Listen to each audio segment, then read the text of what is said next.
Hi from Dr. Barry, Land of News, and a little bit of good news.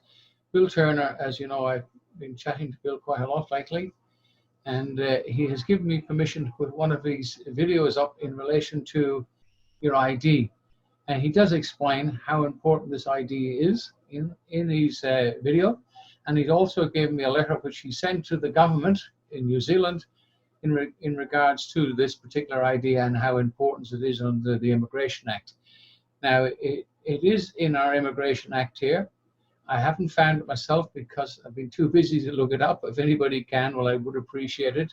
ID actually will do in lieu of a passport should you lose your passport on entry, or if you needed to get out of the country to go to New Zealand or something like that. ID is definitely as good as the passport. Now, I don't recommend that people go around trying to travel, going to the airport and trying to travel on an ID. But the ID is a lawful identity. It's got everything anybody needs to know in relation to your identification. Your identification is very important because the surname on that identification is in brackets. So you are actually the principal for that deceased estate at law, and any court who refuses to accept that ID will be in breach of the unilateral postal union rules and regulations, and obviously in breach of the Immigration Act as well. But anyhow, without further ado, let's have a look what Bill's got to say on it. I'll put up some information at the end of this to show you what you need to get your identification. Now, I've been printing them for a little while for people. I paid over $3,000 for the machine, plus all the cards and stuff and all the extra bits you've got to buy. What you actually do when you pay $55, you're helping me pay back for what I spent on the machine. So I'm not making any money out of it. I'm not interested in running this as a business. It's just to help us, you and I, to get out of the fictional world and into reality, the common law. I'm now a member of the International Common Law Court as a prosecutor and a member. So I'm looking for volunteers, somebody to help me that's progressive, to get together a small group of people who are indeed progressive and not interested in just listening to a load of rubbish and not practicing anything. So have a look at Bill. And well, g'day there. This is just a short presentation to help some of the people who were at the conference in Perth back in March and still having a little bit of difficulty trying to get their head around an identity card. So hopefully with this you might be able to get the final pieces of the puzzle and get on your way. So let's have a look at how the system works. Anyone can set up as a government. There isn't a monopoly on government, but it's just that some people have been better at setting up their governments than others. So the companies that run New Zealand, Australia, America, England, etc., they've put very good systems in place, and they've tricked us into believing that we must belong to their corporation, when in fact we don't have to, because they operate under statutes and codes, and they trick us with these statutes and codes because they have cops and they have magistrates and judges and things like that to try and trick us into believing that everything is true, when in fact it's actually a mirror image of the truth. So they will give us passports, they'll give us licenses, but the moment we grab one of those things, we have enrolled in their system and we must abide by company policy. On the other hand, if we want to stay in the private as a man or an individual, we come under the law, not under codes and statutes, okay, and we have to have a certificate of identity to identify ourselves to that public corporation to say, hey, look, we don't want to belong to your system. So let's have a bit more in depth at how we can get the certificate of identity so that they can have a look at it and say, oh, sorry, you're not one of ours. And that's what they will do when you present this certificate of identity. So let's see where the problem lies. And it's all comes about from the Father, the Son, and the Holy Ghost. We've identified ourselves as the Holy Ghost, or the dead fiction, because when we were born, they stole our crown. The Father created the Son. My Father created me, the Son. Then he registered me, and so I I identified myself as the Holy Ghost, which is actually the birth certificate. And it's a dead fiction. So everything I've done to get my bank accounts, licenses, everything, I've produced that dead fiction certificate. And I'll keep mentioning that word, certificate, because that's all they can see, these corporations. They need to see a certificate and need you to enroll under that certificate. So now we've got to go in and correct the record. And when you look at us, we hold about 80% water, so we are vessels. Ships are vessels. Everything is a mirror image. So as we hold water, we are a vessels. And now we need to register our vessel and show them our registration so that they will leave us alone. Now, there are 3 statutes that we have to look at before we can complete this process. Okay, so the first one is, this is from New Zealand statutes. You'll have the same ones all around the world.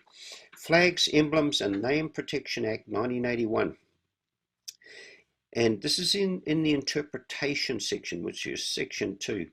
In this act, unless the context otherwise required, coat of arms or arms means any object or figure being a symbolic representation displayed in colours on a shield in conformity with the principal rules of heraldry, with or without any crown. Now, we've already spoken about the crown, and when I was in Perth there, I showed you the Don McLean song where it says the jester stole his thorny crown, and this is what they did. They stole our crown at birth. So we're going to get a bit deeper with that a little further on.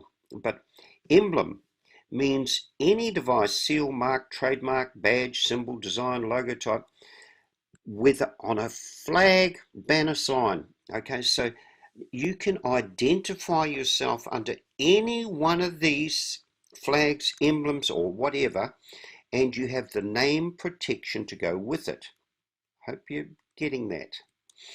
Okay, now the second law we're going to look at is the Maritime Law. And this is the Ship Registration Act. Now, registration will become more apparent later on. The power to disallow proposed name and to allow change of name. Okay, this is where we have to change our name.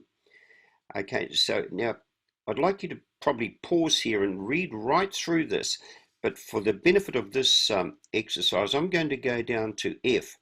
Now, the registrar may disallow any name registered or proposed to be registered in respect of a ship or vessel if that name, now we go down to F, is the name New Zealand without a prefix or suffix, unless the name is proposed to be used by the Crown. Okay, so now the Crown, I already told you about the Holy Ghost. The Holy Ghost is the Crown, is the Sovereign, is the surname. Get that clear. The Holy Ghost is the Crown, is the Sovereign, is the surname. Okay, so moving right along to section 58 of the same act. Flags authorized under prerogative. Now, prerogative is a right. Now, here once again you'll see, despite section 58 or any other enactments, the powers of the sovereign, which is the Crown, which is the Holy Ghost, which is the surname, the sovereign, but it also identifies their sovereign. Their sovereign is the Governor General. So they're giving us the public and the private in both these acts. They're giving us the public and the private. We need to identify, we cannot be the sovereign. It is the surname that's the sovereign. Okay, now to establish a new flag which may be flown by a particular New Zealand ship or any class of New Zealand ship. So we're going to be a vessel, so we can fly the flag.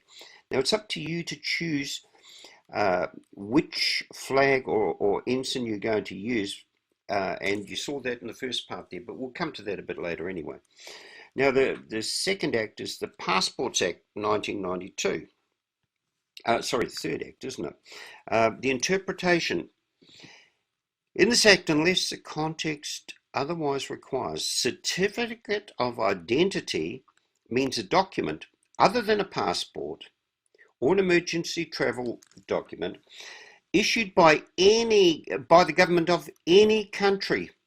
Now, I think this is where most people fall down, is because they don't understand what a country is. Let's have a look.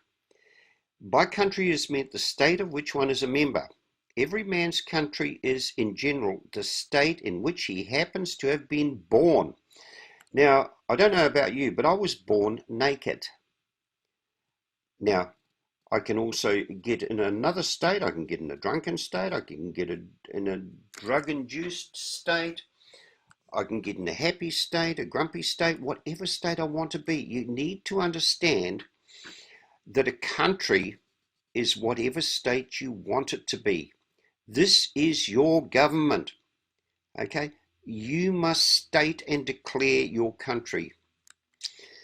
Okay, now, once again, we've got the certificate of identity of our own government because we have declared what state we're in. We'll come to this anyway. So the certificate of identity. Go carefully over the ship registration slide and decide what flag, emblem or crest you are going to use. Check out what the private company uses to identify you and copy that if you want to, or make your own one, which I'll give you an example of. The things you're going to need, you'll need a photo, a flag and a barcode, okay? Now, I say flag very loosely because you can use your family crest, you can use whatever you want. It's your government, so you can do whatever you want. Okay, now here's an example of my one, and I'm already using this, and I'm telling you, it works. Now, the three things you'll see on there that, well, there's four things, is the certificate is the only thing that the government of any country can see is a certificate. Now, if you look on the right-hand side there, there's an ugly old fella there. That is the vessel. Up in the top left-hand corner is the flag that that vessel is now going to be flying under. And down the bottom is the barcode, which we will come to very shortly.